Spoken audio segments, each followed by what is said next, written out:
ಮನೆಗಳು ಜಮೀನುಗಳನ್ನೇ ಮುಳುಗಿಸಿತ್ತು ರಣಮಳೆ.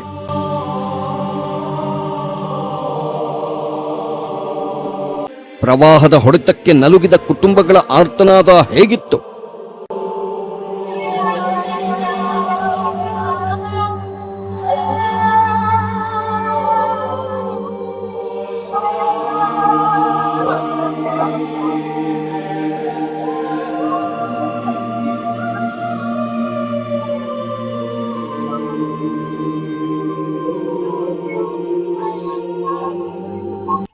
ಆಗ್ತಾ ಇಲ್ಲ, ಮರೆಯೋದಕ್ಕೆ ಆಗ್ತಾನೇ ಇಲ್ಲ. 2018ರಲ್ಲಿ ಸಂಭವಿಸಿದ ಮಹಾದುರಂತವನ್ನ ಇವತ್ತಿಗೂ ಜನ ಮರೆಯೋದಕ್ಕೆ ಆಗ್ತಾ ಇಲ್ಲ.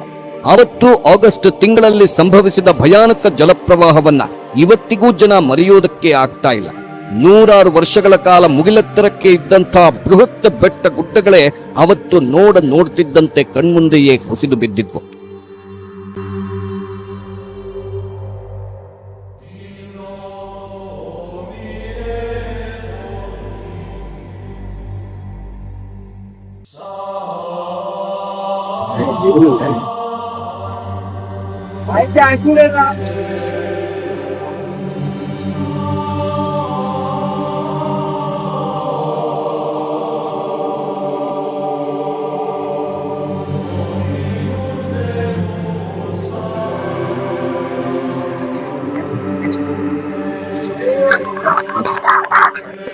ಎರಡು 2018ರಲ್ಲಿ ಸಂಭವಿಸಿದ ಅತಿ ಭಯಾನಕ ಜಲಪ್ರವಾಹ ಕರ್ನಾಟಕವನ್ನು ತತ್ತರಿಸುವಂತೆ ಮಾಡಿತ್ತು.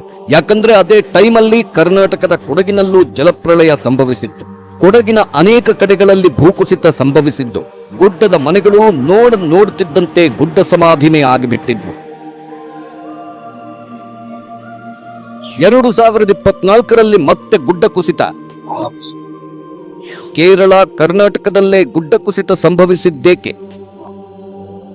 2018ರ ಆಗಸ್ಟ್ನಲ್ಲಿ ಜಲಪ್ರಳಯದ ರಣದಾಳಿ.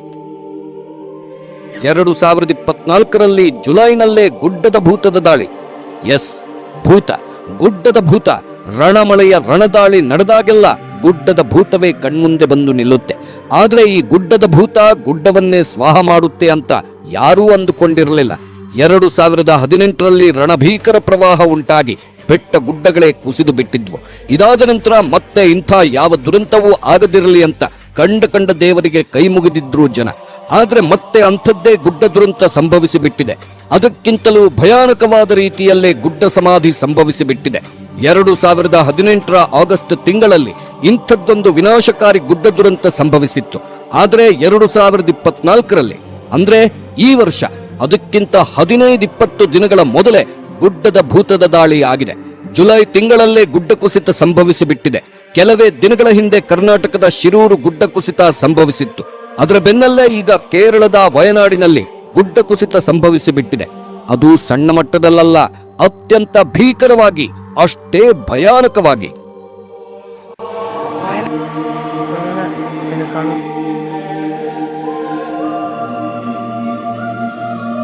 30 ಜುಲೈ 2024 ಬೆಳಗ್ಗಿನ ಜಾವ 1 ಗಂಟೆ, ವಯನಾಡು, ಕೇರಳ. ಎಸ್, ಅದು ಜುಲೈ 30ನೇ ತಾರೀಕು 2024ನೇ ವರ್ಷ. ಮಠ ಮಂಗಳವಾರದ ದಿನ.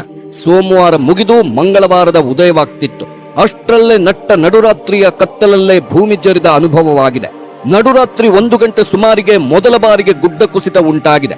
ಇದಾದ ನಂತರ ಮತ್ತೆ 2 ಗಂಟೆಗೆ ಒಂದ್ಸಲ ಗುಡ್ಡ ಕುಸಿದಿದೆ. ಹೀಗೆ ಮಧ್ಯರಾತ್ರಿ 1 ಗಂಟೆಯಿಂದ ಬೆಳಗ್ಗಿನ ಜಾವ 4 ಗಂಟೆಯ ಒಳಗೆ ಬರೋಬ್ಬರಿ 3 ಬಾರಿ ದೊಡ್ಡ ಮಟ್ಟದಲ್ಲಿ ಭೂಮಿ ಕುಸಿದಿದೆ. ಇನ್ನುಳಿದಂತೆ ಸಣ್ಣ ಪ್ರಮಾಣದಲ್ಲಿ ಭೂಕುಸಿತವೂ ಸಂಭವಿಸಿದೆ. ಹೀಗೆ ನಡುರಾತ್ರಿಯಲ್ಲಿ ಏಕಾಏಕಿ ಗುಡ್ಡ ಕುಸಿತ ಸಂಭವಿಸಿದ್ರಿಂದ ಊರುಗಳೇ ಗುಡ್ಡ ಸಮಾಧಿಯಾಗಿವೆ.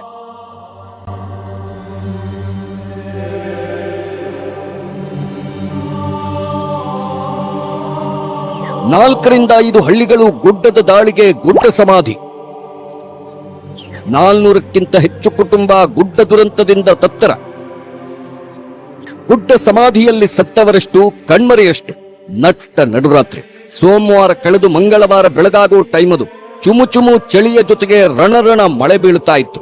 ಹಂಗಾಗಿ ಎಲ್ಲರೂ ತಮ್ಮ ಮನೆಯಲ್ಲಿ ಬೆಚ್ಚಗೆ ಹೊತ್ಕೊಂಡು ಮಲಗಿಬಿಟ್ಟಿದ್ರು. ಹೀಗೆ ಮಲಗಿದ ಬಹುತೇಕರು ಮೇಲೇಳಲೇ ಇಲ್ಲ. ನಿದ್ದೆಗೆ ಜಾರಿದವರು ಕಂಪ್ಲೀಟ್ ಆಗಿ ಚಿರನಿದ್ರೆಗೆ ಜಾರಿಬಿಟ್ರು. ಯಾಕಂದ್ರೆ ನಡುರಾತ್ರಿ ಏಕಾಏಕಿ ಕುಸಿದ ಗುಡ್ಡ ಅಕ್ಕಪಕ್ಕದಲ್ಲಿದ್ದ ಊರುಗಳನ್ನೇ ಆಹುತಿ ಪಡೆದಿತ್ತು. ಏನಿಲ್ಲ ಅಂದ್ರೂ 4-5 ಹಳ್ಳಿಗಳು, ಅಲ್ಲಿದ್ದ 100 ಮನೆಗಳ ಮೇಲೆ ಗುಡ್ಡ ಕುಸಿದು ಬಿಟ್ಟಿತ್ತು. ಹಿಂಗಾಗಿ ಆ ಊರುಗಳು, ಅಷ್ಟೊಂದು ಮನೆಗಳು ಗುಡ್ಡ ಸಮಾಧಿ ಆಗಿಬಿಟ್ಟಿದ್ದು.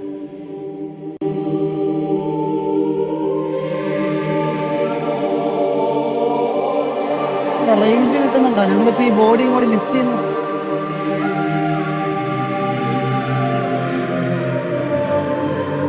ಕೇರಳದ ವಯನಾಡಿನಲ್ಲಿ ಇಂಥದ್ದೊಂದು ಮಹಾದುರಂತ ಸಂಭವಿಸಿದೆ ಅಂತ ಗೊತ್ತಾಗ್ತಿದ್ದಂತೆ ಎನ್ಡಿಆರ್ಎಫ್ ತಂಡ ರಕ್ಷಣೆಗೆ ಧಾವಿಸಿತ್ತು.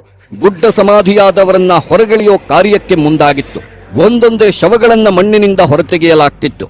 ಆದ್ರೆ ವಯನಾಡಿನ ಬೃಹತ್ ಗುಡ್ಡ ಅದೆಷ್ಟು ಭೀಕರವಾಗಿ ದಾಳಿ ಮಾಡಿತ್ತು ಅಂದ್ರೆ ಮಣ್ಣು ತೆಗೆದಂಗೆಲ್ಲ ಹೆಣಗಳು ಸಿಗ್ತಾನೆ ಹೋಗ್ತಿದ್ವು. ನೋಡುತ್ತಿದ್ದಂತೆ ಹೆಣಗಳ ರಾಶಿಯೇ ಗೋಚರವಾಗಿ ಬಿಟ್ಟಿತ್ತು. ಕೆಲವು ಶವಗಳ ರುಂಡ ಮುಂಡಗಳೇ ಬೇರ್ಪಟ್ಟಿದ್ವು.